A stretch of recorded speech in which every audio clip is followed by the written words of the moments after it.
narito na naman tayo para sa isang napaka-sweet at nakakakilig na love story nila Kalingap Edu at Ate Viancy. Mo ay aking makilala at kung ano ako'y Para sa pagpapatuloy ng ating love story ay ito na ang pinakahihintay ninyong amusement park date ng EDC Love Team. Dahil noong nakaraan nating video parang binibitin tayo dahil napakatagal nga ng kanilang biyahe at nag-overnight pa sila sa isang lugar. Iyan din na inyong mahanap sa ating nakaraang video. Ngayon naman, nandito na sila sa kanilang pupuntahan. After 10 hours na biyahe at pagtulog sa ibang lugar, ay finally, makakapunta na sila ngayon sa kanilang pagdidatean. Sobrang specialty nito dahil hindi expected na makarating si Ate Viancy at surprise lamang na makakasama pala siya.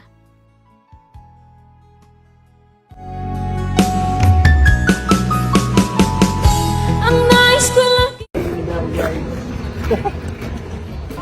Enchanted Kingdom na. Ito ang una nating destination. Ang aking surprise sa'yo. Siyempre, ano eh, parang, alam mo na, kung nasa anniversary tayo, parang dating ka na eh. Alam kong gusto mo yung mga ganito. Hindi, magkakaroon lang ako. Ito mas ano eh, mas parang kahit alam mo. Kasi sabi mo, sayang mo ano, sayang mo. Gusto mo dati makapag-Disneyland, di ba? So ito ang naisip ko. Dito lang sa Pilipinas, pero medyo akawik din. Enchanted Kingdom nga lang. So okay lang kaya.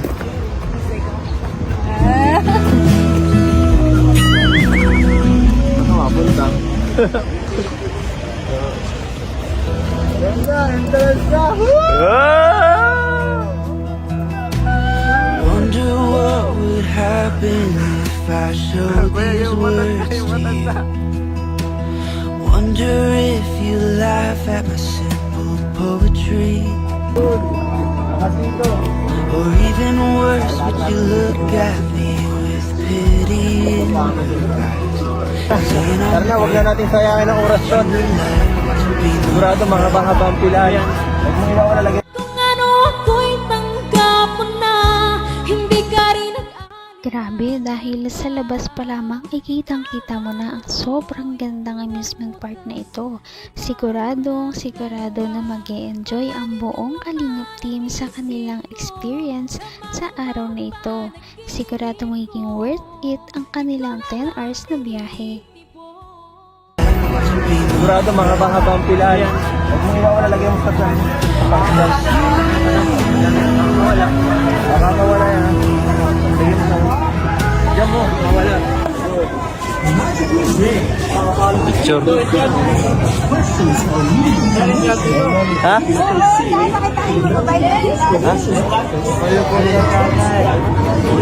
Ano muna tayo? Picture. Picture muna tayo kayo. Hey. Dok, kayo ka Dok. Ay.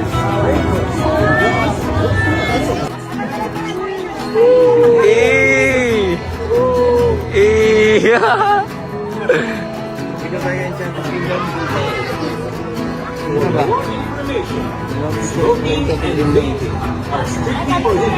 Inside and then the car is perfect. Under the right number 1. Physical distancing. Nakarating din.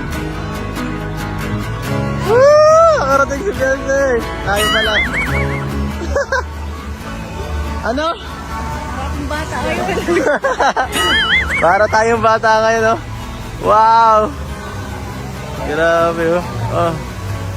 Okay lang maging bata. Paminsan-minsan. Wag lang palagi. Naman ang bawat panaginip ko, ikaw lang ang Siyempre dahil kahit hindi na sila bata, ay welcome na welcome pa rin sila sa amusement park. Kahit na anong oras ay pwede naman pumunta dito ang mga matatanda dahil ito ay para naman sa pag-e-enjoy ng mga tao. At ito ay walang pinipili na aktibidad. Kaya nandito na nga tayo sa amusement park.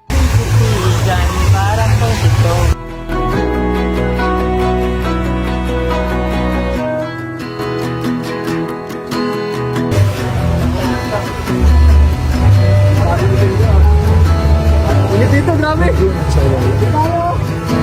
Subukan natin, ha?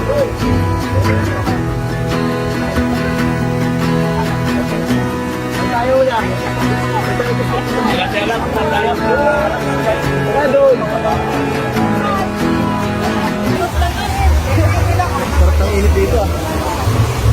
Yes, pasensya na, di na tayo makakabili ng pagkain. Ubus ang kwarta ko, eh. Nasaid, eh.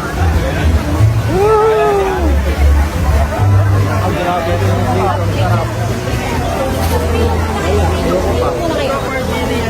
Ay, doon tayo. Yung part.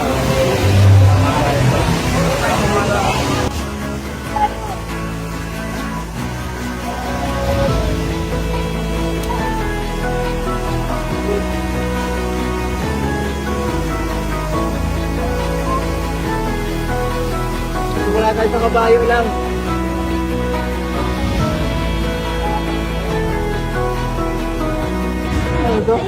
Warm up. Warm up.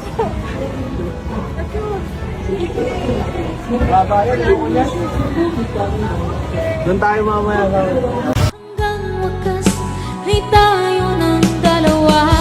Palagi kang Sobrang ganda ng lugar na ito, kaya perfect na perfect ito sa mga magdi-date at sa mga pampamilya din naman. Nakakatuwa dahil nakapunta ang EDC Love Team sa lugar na ito. At simula pa lamang ito, ngunit sobrang nakakilig na at marami na silang mga memories na nagawa dahil puro sila pictures sa pagpunta nila dito sa gandang lugar. Ito ang sunod ko. Tapos tayo sunod. Tapos roller coaster tayo. Tapos sige. Drop. Tapos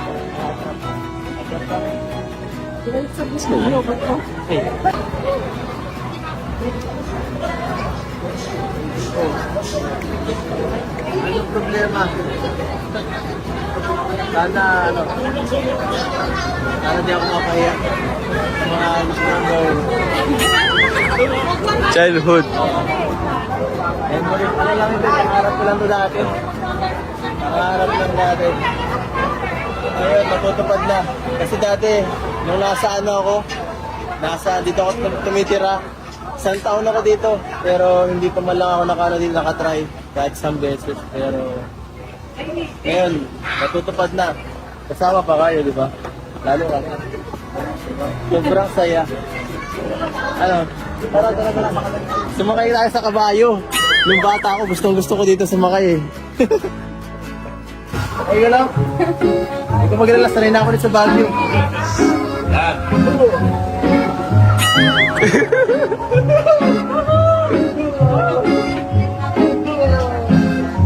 Wala kabayo. Hoy, dito. Okay.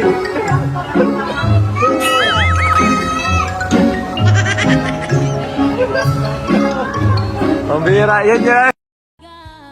Dito na rin makikita ang ibang side ng EDC Love Team dahil dito ay makikita natin ang kanilang pagka-childish o pagkabata.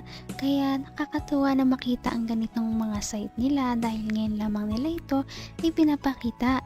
Medyo makulit din pala talaga si Kalingap Edu at sinasabayan naman siya ni Ate Viancy. Napaka-sweet talaga nila at napakabait ng tambalang ito kaya maraming sumusuporta. Kaya naman sana ipatuloy natin silang suportahan at mahalin si Viancy, si Kalingap Edu at ang Kalingap Team. Yun lamang at maraming salamat sa panonood. Abangan natin kung magkakatuluyan ba talaga si Kalingap Edu at Viancy. Hanggang sa muli! Bye! Ngayon'y abot